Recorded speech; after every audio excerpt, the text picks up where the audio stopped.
الحمدللہ رب العالمین والصلاة والسلام علی اشرف الانبیاء والمرسلین اما بعد اعوذ باللہ من الشیطان الرجیم بسم اللہ الرحمن الرحیم انما الصدقات للفقراء والمساکین والعاملین علیہا والمؤلفۃ قلوبهم وفی الرقاب والغارمین وفی سبیل اللہ وابن السبیل فریضۃ من اللہ واللہ علیم حکیم۔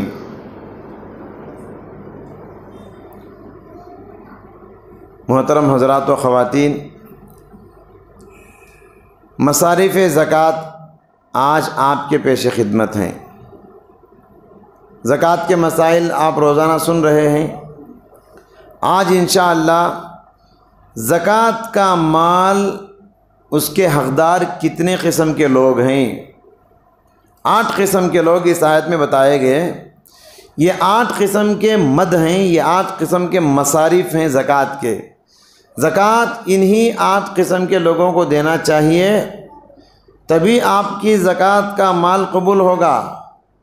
زکوٰۃ کا مال ان 8 کے علاوہ کسی اور کو دیتے ہیں تو آپ کی زکوٰۃ قبول نہیں ہوگی، قابل قبول نہیں، زکوٰۃ نکالنے والے کا شمار نہیں ہوگا۔ ترجمہ ایک بار دیکھ لیجئے، انما الصدقات للفقراء، یہ زکوٰۃ نمبر 1 فقیر کو دینا ہے، والمساکین نمبر 2 مسکینوں کو، نمبر 3 والعاملین علیہا زکوٰۃ کا مال وصول کرنے والے لوگوں کو، نمبر 4 والمؤلفۃ قلوبهم، چوتھا ہے تالیف قلب کے لیے دینا، اور 5واں وفی الرقاب غلام کو آزاد کرنے کے لیے، 6واں ہے والغارمین قرض داروں کو، اور 7واں ہے فی سبیل اللہ اللہ کے راستے میں جہاد میں، اور 8واں ہے وابن سبیل مسافر کو۔ تو یہاں 8 مد زکوٰۃ کے بتائے گئے ہیں۔ اس میں سے کسی ایک کو بھی آپ دے سکتے ہیں یا اپنے زکوٰۃ کا مال ان 8 میں بانٹ سکتے ہیں، یہ آپ کی مرضی ہے۔ سب سے پہلے فقیر اور مسکین کی بات کہی گئی ہے۔ یہ کون ہے فقیر اور مسکین؟ ہم یہ لفظ سنتے ہی سمجھ میں آتا ہے کہ ضرورت مند آدمی، غریب آدمی ہے۔ ضرورت مند 2 قسم کے ہوتے ہیں۔ ایک ضرورت مند ہے ایک دم زیرو، اس کے پاس کچھ نہیں ہوتا، کھانے کے لیے نہیں، رہنے کے لیے نہیں، سونے کے لیے نہیں، کچھ نہیں ہوتا۔ اور ایک مسکین ہے، اس کے پاس کچھ ہوتا ہے مگر اتنا نہیں جس سے زندگی کی ضروریات پوری ہو سکے۔ تو ان دونوں قسم کے لوگوں کو زکوٰۃ کا مال دے سکتے ہیں۔ حالات انسان کو کبھی مسکین بنا دیتے ہیں۔ ایسی بیماری آ گئی، ہسپتال میں گئے تو 5 لاکھ خرچ ہو گئے۔ ہاں، اب اس کی بھرپائی کیسے ہوگی، قرض کیسے چکائے گا؟ مسکین ہو گیا، آن کی آن میں مسکین ہو جاتا ہے، ایک رات میں مسکین ہو جاتا ہے۔ ایسی بیماری آ گئی یا گھر جل گیا، اچانک مسکین ہو گیا۔ تو مسکینوں کو، فقیروں کو زکوٰۃ کا مال دے سکتے ہیں۔ اسی طریقے سے نمبر 3 والعاملین علیہا زکوٰۃ وصول کرنے والے۔ پرانے زمانے میں، پیارے نبی کے زمانے میں طریقہ یہ تھا، زکوٰۃ وصول کرنے والا ہوتا ہے، ایک ایریے کو ایک آدمی مقرر کرتے، 1 مہینے تک اس کا کام زکوٰۃ وصول کرنا، مہینے میں اس کو تنخواہ دیتے ہیں۔ وہ تنخواہ کون سا پیسہ دیں گے؟ زکوٰۃ کے مال میں سے ہی نکال کے اسے تنخواہ دیں گے، زکوٰۃ کے طور پہ نہیں، تنخواہ کے طور پہ، سیلری کے طور پہ دیں گے۔ تو ان کو بھی دیا جا سکتا ہے۔ حضرت عمر فاروق رضی اللہ تعالیٰ عنہ کہتے ہیں، اللہ کے نبی صلی اللہ علیہ وسلم نے ایک مرتبہ مجھے زکوٰۃ کا مال وصول کرنے کی ذمہ داری عطا کی، حضرت عمر کو۔ کہتے ہیں کہ مجھے اللہ کے نبی صلی اللہ علیہ وسلم نے اجرت دی، یعنی مزدوری دی، وہ سیلری دی پیارے نبی نے۔ انہوں نے کہا انما عملت للہ، اللہ کے نبی یہ تو میں اللہ کے واسطے کام کیا ہوں، خدمت کیا ہوں، مجھے ضرورت نہیں ہے پیسہ۔ تو پیارے نبی نے فرمایا بن مانگے جو بھی ہاتھ آتا ہے لے لینا چاہیے، مانگے بغیر آپ کو مل رہا ہے لے لیجئے۔ اب لینے کے بعد آپ کی مرضی ہے، چاہے تو اپنے اوپر خرچ لو یا کسی کو صدقہ خیرات کر دو، مگر لے لو، پیسہ آپ کو مل رہا ہے۔ تو زکوٰۃ وصول کرنے والوں کو زکوٰۃ کے مال میں سے دیا جا سکتا ہے۔ نمبر 4 والمؤلفۃ القلوبہم، تالیف قلب کے لیے۔ کیا مطلب؟ جو مہاجرین ہوتے ہیں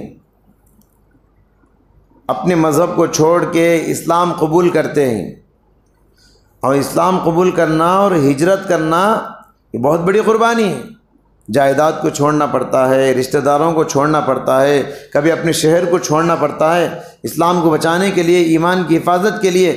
صحابہ اکرام مکہ چھوڑ کے مدینہ چلے گئے، سب چھوڑ دی، تنے تنہا خالی ہاتھ گئے۔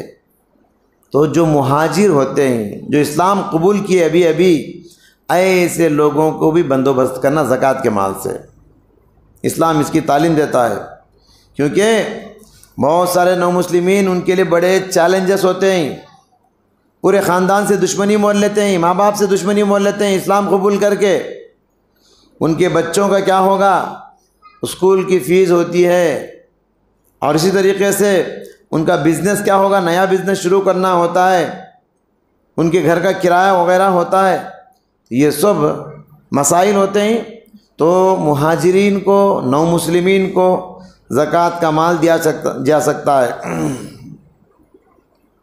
ہم لوگ کیا کرتے ہیں عام طور پہ زکوٰۃ کا پورا مال صرف مسکین کو یا غریب کو دے دیتے ہیں، ان سب لوگوں کا خیال نہیں کرتے۔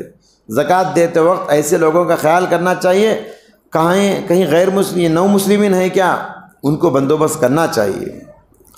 اسی طریقے سے اہل علم نے یہاں تک لکھا ہے کہ زکوٰۃ کا مال تو غیر مسلم کو دینا جائز نہیں، غیر مسلم کو واجب زکوٰۃ کے علاوہ جو نفلی صدقہ خیرات ہوتے ہیں نا، ہم لوگ اپنے طرف سے 100-200 دیتے رہتے ہیں، نفلی صدقہ غیر مسلم مجبور کو دیا جا سکتا ہے، غیر مسلم غریب کو دیا جا سکتا ہے، لیکن زکوٰۃ کا مال غیر مسلم کو دینا جائز نہیں ہے، واجبی زکوٰۃ۔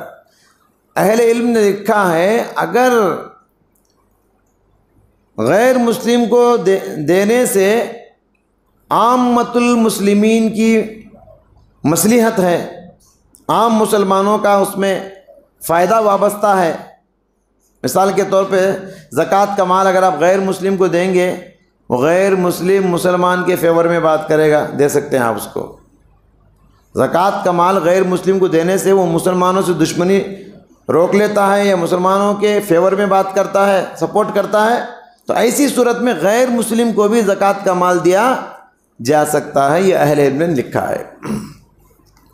نمبر 5 وفی الرقاب، یہ سمجھنے کی بات ہے۔ رقاب کے معنی غلام آزاد کرنے کے لیے۔ آج تو غلامی کا دور نہیں، ذرا پیچھے جائیے، غلامی کا دور زمانے جاہلیت میں انسانوں کو جنگوں میں جو قوم جیتتی ہے، ہارنے والے لوگوں کو غلام بنا لیتی، بچوں کو، عورتوں کو غلام اور لونڈی بنا لیتے تھے۔ غلامی کا دور تھا، اور یہ غلامی صرف مسلمانوں میں نہیں، ہر قوم میں غلامی کا تصور تھا۔ اس دور کے حساب سے دنیا میں غلام بنانا جائز سمجھا جاتا تھا، اور باقاعدہ غلاموں کے مارکیٹ لگتے تھے، جیسے ہمارے پاس بکرے کے مارکیٹ لگتے ہیں، مرغی کے مارکیٹ لگتے ہیں۔ انسان کو خریدتے تھے مارکیٹ میں جا کے، انسان کو بیچتے تھے مارکیٹ میں جا کے۔ اگر مرد کو خریدے تو اس کو غلام کہتے ہیں، عورت کو خریدے تو اس کو لونڈی کہتے ہیں۔ تو غلامی کا دور تھا۔ دین اسلام کا دنیا والوں پر بہت بڑا احسان ہے، اسلام نے غلامی کو ختم کرنے میں بڑی کوشش کی۔ اسی لیے جو روزہ نہیں رکھ سکتا اس کا فدیہ کیا ہے؟ فدیوں کے طور پر، کفارے کے طور پہ غلام آزاد کرنا بہت بڑی نیکی کہا اسلام نے۔ ایسا غلاموں کو آزاد کرتے کرتے الحمدللہ آج غلامی کا دور ختم ہو چکا ہے۔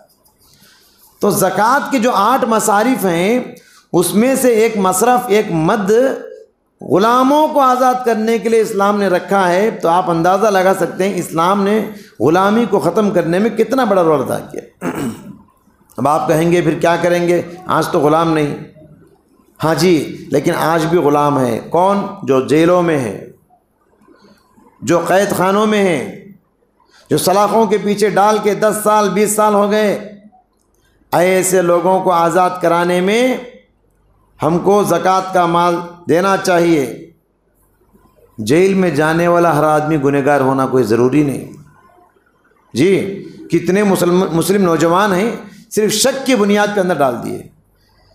دین کی تبلیغ کرنے والے کتنے بڑے بڑے علماء کرام ہیں، ہاں، دین کو روکنے کے لیے ان کو جیل میں ڈال دیے، صرف ان کے بیانوں کو لے کے شک کی بنیاد پہ، یقین کی بنیاد پہ نہیں، اندر ڈال دیا گیا.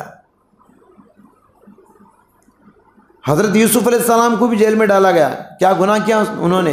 بے گناہی کے جرم میں ان کو اندر ڈالا گیا. تو ویسے ہی بہت سارے نوجوانوں کو بے گناہی، بغیر کسی گناہ کے جیل میں ڈال دیا گیا. ان کے گھر والے کئی دن ہو گئے ان کو ملاقات کر کے، ان کو دیکھ کے، ان سے بات کر کے. ان کے بچے تڑپ رہے ہیں، ان کی بیویاں تڑپ رہی ہیں، ان کے بال سفید ہو رہے ہیں. ایسے میں اگرچہ ان کا گناہ بھی ہو سکتا ہے، گناہ کی وجہ سے گئے ہوں گے، لیکن گناہ سے توبہ کر لیے ہوں گے. وہ آپ کے 10,000 روپیے، زکوٰۃ کے 20,000 روپیے کسی کے گھر کو آباد کر سکتے ہیں. مکاتبہ ایک چیز ہے شریعت میں، قرآن بھی کہتا ہے. اس میں کیا ہوتا ہے؟ غلام اپنے آقا سے اگریمنٹ کرتا ہے، اگر تم اتنا پیسہ دو گے میں تم کو آزاد کر دوں گا. ویسے جیل میں بھی کچھ قانون ہوتے ہیں، اتنا پیسہ دو گے تو تم کو آزاد کر دیں گے، رہائی دے دیں گے. ہمارے 10-20 ہزار روپیے کسی کے گھر کے بجھے ہوئے چراغ کو جلا سکتے ہیں، روشن کر سکتے ہیں، گھروں کو آباد کر سکتے ہیں. ہم کتنی زندگیوں کو بچا سکتے ہیں زکوٰۃ کے ذریعے سے. تو لہٰذا زکوٰۃ کا مال جیل خانوں میں زندگی بسر کرنے والے لوگوں کو چھڑانے میں دینا چاہیے. یہ ایک مصرف ہے. نمبر 6، والغارمین. غارم کہتے ہیں قرض دار کو. قرض میں ڈوبا ہوا ایک آدمی، ایسا کہ ادائیگی قرض کی کوئی سکت نہیں، کوئی جائیداد نہیں ہے کہ بیچ کے قرض ادا کر سکے، چاروں طرف سے بچنے کا کوئی راستہ دکھتا نہیں ہے. اور ہمارے کتنے مسلمان غریب ہیں، 5,000 10,000 روپئے کے لیے مارواڑی کا غلام بنے ہوئے ہیں، اور وہ ہمارے مسلمانوں کا پیسہ کیسے چوس رہے ہیں، مسلمان کما رہے ہیں اور مارواڑیوں کو دے رہے ہیں. جی، مارواڑیوں کی بات کیوں کرے، کچھ مسلمان بھی مارواڑی بنے ہوئے ہیں. ہاں، وہ بھی زکوٰۃ، وہ بھی کیا ہے، سود کو دیتے ہیں، قرض حسنہ نہیں دیتے. قرض دینا ثواب ہے، قرض دینے سے جنت ملتی ہے. حدیثوں میں ایک آدمی صرف جنت میں اس لیے چل گیا کہ وہ دوسروں کو قرض دیتا تھا. یہ بہت بڑی نیکی ہے. مجبوری میں ایک آدمی کو پیسے دے کے، قرض دے کے مدد کرنا بڑی نیکی ہے. قرض دیتا تھا، جب دیکھتا سامنے والا ٹائم پار ہو گیا، ٹائم بڑھاتا، کوئی بات نہیں آئندہ مہینہ دو، کوئی بات نہیں اگلے مہینہ دو، ٹائم بڑھاتا تھا. پھر دیکھتا کہ یہ بیچارہ بہت مجبوری میں ہے، واپس کرے جیسا نہیں ہے، تو کیا کرتا تھا، ٹھیک ہے میں نے جاؤ تمہارا قرض معاف کر دیا. اللہ کو یہ عمل اتنا پسند آیا کہ اس کو جنت میں ڈال دیا. قرض دینا نیکی ہے، لیکن سود کی بنیاد پہ دینا یہ بہت بڑا گناہ ہے. تو لہٰذا بہت سارے مسلمان قرضوں میں پھنسے ہوئے ہیں. ایسے لوگوں کو قرضوں سے باہر نکالنے کے لیے زکوٰۃ کا ایک مد ہے. ایسے مسلمانوں کو قرض کے بوجھ سے باہر نکالیے. اسی طریقے سے وہ فی سبیل اللہ 7واں مد ہے، اللہ کے راستے میں، جہاد میں، اعلاء کلمت اللہ کے لیے، اسلام کے کلمے کو بلند کرنے کے لیے جو جنگیں ہوتی ہیں وہاں بھی دینا چاہیے. اور آخری نمبر 8، مسافر. وابن السبیل کے معنی ہے مسافر. یہ 8واں اور آخری مد ہے زکوٰۃ کا۔ مسافر کو بھی زکوٰۃ دے سکتے ہیں۔ اس زمانے کے اعتبار سے دیکھیے، آج تو ATM آ گیا ہے، پرس گم ہو گیا تو بھی پیسے آ جاتے آج جی۔ تو اس زمانے کے حساب سے دیکھیے، لٹیرے جو ہے حملہ کر کے لوٹ لیتے تھے مسافروں کا پیسہ، وہ پریشان ہو جاتے تھے۔ ایسے میں اسلام نے زکوٰۃ کا ایک مد رکھا ہے، ایسے مسافروں کو بھی آپ زکوٰۃ کا مال دے کے ان کی مدد کر سکتے ہو، ان کا تعاون کر سکتے ہو۔ بہرحال ہماری پوری زکوٰۃ جو ہے، ہم لوگ غلطی کیا کرتے ہیں، صرف غریب کا خیال کرتے ہیں، بس فلاں آدمی غریب ہے، یتیم ہے، غریب ہے، بیوہ ہے، غریب ہے، ہاں یہی ہم کو معلوم ہے۔ باقی یہ 7-8 مصارف ہیں، کون دے گا ان کو؟ ان سب کا خیال کرنا چاہیے۔ جب ہم زکوٰۃ نکالتے ہیں، ان سب کا خیال کر کے زکوٰۃ دینا چاہیے، تاکہ حقداروں تک زکوٰۃ کا مال پہنچ سکے۔ اگر ان 8 کے علاوہ آپ کسی اور کو زکوٰۃ کا مال دیتے ہیں تو بہت امید ہے کہ آپ کا زکوٰۃ کا وہ پیسہ قبول نہیں ہوگا۔ تو لہٰذا یہ زکوٰۃ کے 8 مصارف ہیں۔ اللہ تعالیٰ سے دعا ہے، اللہ تعالیٰ ہم سب کو زکوٰۃ کے مال کو، جو کہ مسلمان خاص کر رمضان میں نکالتے ہیں، حقداروں تک پہنچانے کی توفیق عطا فرمائے۔ اللہ سبحانہ و تعالیٰ ہم سب کو ماہ رمضان کی سعادتوں سے مالا مال ہونے کی توفیق عطا فرمائے۔ اے اللہ، بہت سارے بھائیوں کو میں دیکھتا ہوں بڑی پابندی سے، بھائی بہنیں تراویح کی پابندی کے ساتھ آ رہے ہیں، بیان سنتے ہیں، تیرے دین کی باتیں سنتے ہیں۔ اے اللہ ان کی زندگیوں میں برکت عطا فرما، بلاؤں سے، بیماریوں سے ان سب کی حفاظت فرما۔ آمین۔ وآخر دعوانا ان الحمد للہ رب العالمین۔